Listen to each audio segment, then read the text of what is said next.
Hello everyone, आज हम worksheet number 44 करेंगे जो कि क्लास 6 to 8 के लिए दी गई है।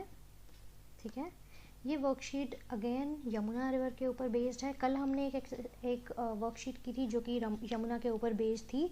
आज ये वर्कशीट भी जो है यमुना पोल्यूशन के ऊपर बेस्ड है। तो चलिए देखते हैं कि इस वर्कशीट में हमें क्या दिया हुआ है। सबसे पहले यहाँ पर कुछ इन्फॉर्मेशन दी गई है यमुना पोल्यूशन के ऊपर, तो पहले उसे पढ़ लेते हैं। Yamuna river is the main source of water for Delhi. तो जो यमुना रिवर है वो दिल्ली के लिए मेन सोर्स ऑफ वाटर है। तो जो दिल्ली में जो पानी आता है वो ज़्यादातर यमुना रिवर से आता है। Unfortunately it is one of the most polluted reverse in the country. तो ये जो है हमारे देश की सबसे ज़्यादा पोल्यूटेड यानी कि सबसे ज़्यादा जो इस समय पर ख़राब हो चुकी है, गंदी हो चुकी है, उन रिवर्स में से एक है। Due to this reason it is known as the dead river. तो इसको जो है एक डेड रिवर भी कहा जाता है, यानी कि ऐसी रिवर जो मर चुकी है एक तरह से, क्योंकि जो है ये इतनी पोल्यूट हो चुकी है। ठीक है, इस वजह से almost 19 drains in the capital flows into the river and pollute Yamuna. मतलब 19 जो है इस तरह की ड्रेन्स हैं, जैसे कि आप इस पिक्चर में देख सकते हैं, मेजर ड्रेन्स पोल्यूटिंग यमुना। तो जो 19 ड्रेन्स हैं जो है जिनसे ऐसे कुछ चीज़ें हैं, जिन ऐसे कुछ एक तरह से कहा जाए तो नाले हैं या ऐसे चीज़ें हैं, नाले या कुछ ऐसे सीवेज सिस्टम्स हैं जिनसे कुछ चीज़ें आकर इस नदी में आकर ड्रेन होती हैं, चाहे वो पाइप कह लो या जो कि फैक्ट्रीज़ वगैरह से निकल कर आते हैं। तो इस तरह से जो है बहुत सारी चीज़ें इन ड्रेन्स के थ्रू जो है इस रिवर में आते हैं, जिस वजह से ये जो रिवर है हमारी वो पोल्यूट हो जाती है।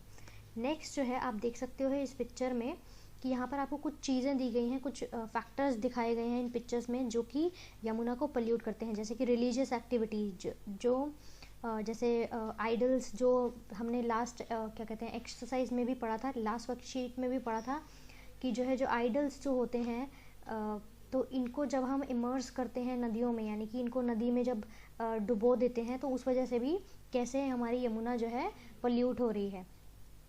इसके अलावा यहाँ पर है वेस्ट फ्रॉम इंडस्ट्रीज़, यानी कि जो है जो इंडस्ट्रीज़ हैं, फैक्ट्रीज़ हैं, उनसे जो वेस्ट निकल कर आता है उससे भी यमुना पोल्यूट हो रही है। नेक्स्ट है फर्टिलाइजर्स एंड पेस्टिसाइड्स, इनसे भी, इनके यूज़ से भी काफ़ी जो है हमारी यमुना पोल्यूट हो रही है।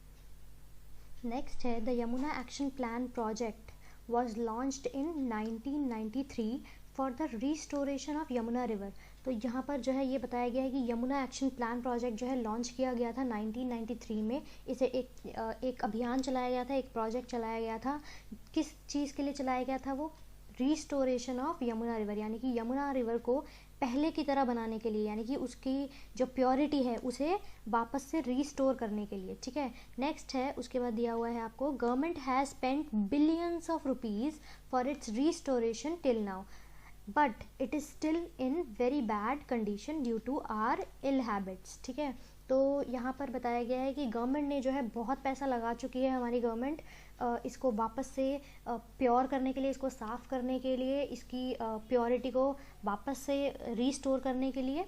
बट लेकिन जो है अभी भी जो हमारी यमुना है वो काफ़ी बैड कंडीशन में है, काफ़ी बुरी कंडीशन में है due to our ill habits. हमारी जो आदतें हैं, ये जो हम चीज़ें हैं, ये जो ऊपर जितने भी रीजंस बताए गए हैं, ये जो आपको पिक्चर्स में दिख रहे हैं, जितने भी रीजंस बताए गए हैं, ये सब हमारी ही तो बुरी आदतें हैं जिसकी वजह से हमारी यमुना पोल्यूट हो रही है। तो यहाँ पर अब आपको कुछ क्वेश्चंस दिए गए हैं, तो चलिए हम इन्हें कर लेते हैं। Now express your views by giving answers the following questions. तो यहाँ पर आपको कुछ क्वेश्चंस दिए हैं, इनको आपको आंसर करना है। What is the main source of water in Delhi? तो यहाँ पर आएगा, आपने फर्स्ट लाइन में पढ़ा था कि Yamuna river is the main source of water for Delhi. तो ये हो गया आपका आंसर 1। ठीक है, नेक्स्ट है, नेक्स्ट क्वेश्चन दिया गया है, what are the causes of pollution of Yamuna river? यहाँ पर आप पोल्यूटिंग लिख सकते हैं, या तो आप इसको, इस वर्ड को, या फिर causes of polluting Yamuna river, या फिर कॉजेज ऑफ पोल्यूशन ऑफ लिख सकते हैं आप यहाँ पे बीच में, ऑफ यमुना रिवर। ठीक है, तो सेकंड क्वेश्चन का आंसर क्या होगा? यहाँ पर मेन रीजंस तो आपको 4 दिख रहे हैं। तो क्वेश्चन था कॉजेज ऑफ पोल्यूशन, तो the main causes of pollution of Yamuna river are, तो आप लिख सकते हैं मेजर ड्रेन्स पोल्यूटिंग यमुना, ठीक है, religious activities, such as immersion of idols in the water. तो ठीक है, उसके बाद नेक्स्ट आएगा use of fertilisers and pesticides, use of और you can say draining of pesticides and fertilisers. ठीक है, नेक्स्ट है वेस्ट फ्रॉम इंडस्ट्रीज़, तो ये भी एक रीज़न है। इसके अलावा आपने कल की जो वर्कशीट में पढ़ा था, आपने बहुत सारी चीज़ें पढ़ी थी कि हमें अपनी यमुना को साफ़ सुथरा रखने, कौन कौन से हमारे जो एक्शंस दिए गए थे उन सेंटेंसेस में, कि ये जो है हमारा एक्शन हमारी यमुना को हार्मफुल इफ़ेक्ट देगा या हेल्प करेगा। तो जो हार्मफुल इफ़ेक्ट्स थे वो उनमें हम उनमें से हम कुछ यहाँ पर लिख सकते हैं, जैसे कि लिटरिंग अराउंड रिवर्स या defecating near the Yamuna river and bathing animals, ठीक है, इन द रिवर वाटर। तो ये सब काम और ये सब आदतें सब हमारी ही है ना, जिसकी वजह से हमारी यमुना रिवर जो है पोल्यूट होती जा रही है। तो ये आप कॉजेज़ लिख सकते हैं। नेक्स्ट क्वेश्चन है suppose you have a magic lamp of Aladdin, ठीक है, what are the 3 wishes you will ask the genie about the Yamuna river. तो अलादीन के बारे में आपने सुना ही होगा, आपको याद है एक कार्टून आया करता था अलादीन का, और उसके पास एक मैजिक लैम्प होता था और उसमें से वो ब्लू कलर का जीनी निकल कर आता था। तो उस जीनी से अगर आपको सपोज कीजिए कि आपको वो मैजिक लैम्प मिल गया है और आपके सामने वो जीनी है, तो आप अपनी यमुना रिवर को के लिए क्या 3 विशेज़ मांग सकते हैं उससे। तो आई थिंक हमें इसका आंसर लिख लेना चाहिए सीधे सीधे।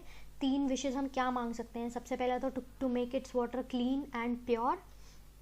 Second which can be to restore the area near the river and make it clean and green, ठीक है। तो एक तो इसके पानी को साफ़ सुथरा और प्योर बना दे जीनी, ठीक है। सेकेंड विश आपकी हो सकती है कि जो इसके आसपास का जो इलाका है उसे भी हरा भरा और साफ़ सुथरा बना दे। और तीसरी विश हम क्या मांग सकते हैं, to make people aware so that they will not pollute it again. तो लोगों को जागरूक कर दें, और या ये कह लीजिए कि कुछ भी इस तरह का मैजिक जो है जीनी चला दे कि कोई अगर रिवर यमुना को आगे से पोल्यूट ना करे या ना कर पाए, राइट।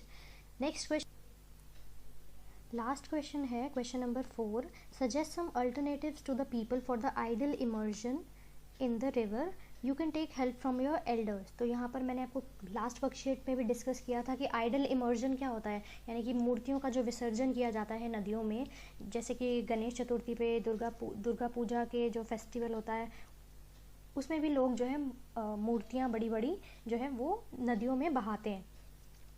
तो ये इससे मैंने आपको कल भी बताया था इस वर्कशीट में कि उसके ऊपर जो कलर्स लगे होते हैं उनमें केमिकल्स होता है, ठीक है, और तो उसकी वजह से जो है हमारी जो नदी है वो पोल्यूट हो जाती है, ठीक है। तो इसके लिए हम क्या ऑल्टरनेटिव्स, इसकी जगह पर लोग क्या कर सकते हैं जिससे कि हमारी रिवर जो है वो पोल्यूट ना हो।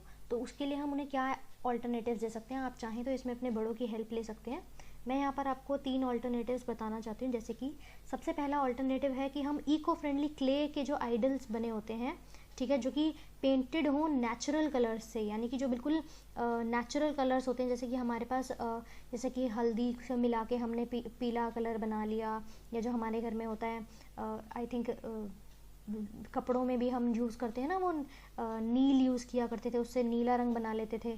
तो उस तरह से नेचुरल कलर्स जिसमें कि कोई केमिकल्स ना हो, ऐसे कलर्स को यूज़ करके, और इको फ्रेंडली यानी कि हमारे ऐसी क्ले यानी कि ऐसी मिट्टी यूज़ करके, मिट्टी से खुद जो है उन आइडल्स को बनाकर हम उन्हें यूज़ कर सकते हैं। दूसरा जो अल्टरनेटिव हम दे सकते हैं, use permanent idols made of stone and perform a symbolic immersion and reuse the idol each year. तो हम क्या कर सकते हैं कि ऐसे पत्थर होते हैं बहुत सारे जो कि ख़राब नहीं होते हैं या जो टूटते नहीं हैं, मतलब इजीली, जैसे कई ऐसी मूर्तियाँ आने लगी हैं आजकल, तो हम उन परमानेंट आइडल्स को यूज़ कर सकते हैं और एक सिंबॉलिक इमर्जन कर सकते हैं उन्हें। हम जैसे घर पे हम इसका तीसरा जो है हम ऑल्टरनेटिव ये भी दे सकते हैं कि जो घर पर हम बाल्टी और टब में जो है हम उन आइडल्स को इमर्ज करके, यानी कि दोबारा से उनका विसर्जन करके, नहला के उन्हें, और दोबारा से उन्हें हर साल रीयूज़ कर सकते हैं उन्हीं आइडल्स को। इससे क्या होगा कि हमारी नदी में जो है उनका वो नीचे इतना सारा जो ढेर लग जाएगा, एक तरह से जमा हो जाएंगी वो मूर्तियाँ, जो एक तरह से वहाँ पर इकट्ठी हो जाएंगी, वो चीज़ नहीं होगी और वो हमारी नीचे नदी में जाकर वहाँ के एनिमल्स को, एक्वेटिक एनिमल्स को, और जो है वहाँ के रास्तों को ब्लॉक नहीं करेगा, उन्हें नुकसान नहीं पहुँचाएगा। ठीक है। तीसरा जो अल्टरनेटिव मैंने आपको अभी लिंक करके बताया कि जो पब्लिक वाटर बॉडीज़ हैं उनमें इमर्स ना करके घर पर ही हम उन्हें बाल्टी या टब में उस आइडल को इमर्स कर सकते हैं। ठीक है। वहीं पर हम उसको पानी में सहला सकते हैं एक तरह से, सला सकते हैं एक इस तरह से, मतलब एक मतलब ये होता है कि इमर्स का मतलब होता है कि आपको उस चीज़ को पानी में डुबाना है, सला देना है। ठीक है, एक तरह से। तो वो चीज़ आप घर पे भी कर सकते हो, और उसके बाद आप उस चीज़ को किसी मंदिर में दे सकते हैं या उस आइडल को दोबारा से रीयूज़ कर सकते हैं। तो आई होप आप सभी को अपनी वर्कशीट समझ में आ गई होगी, and please don't forget to subscribe the channel and comment करके बताइएगा कि आपको वर्कशीट कैसी लगी। Thank you.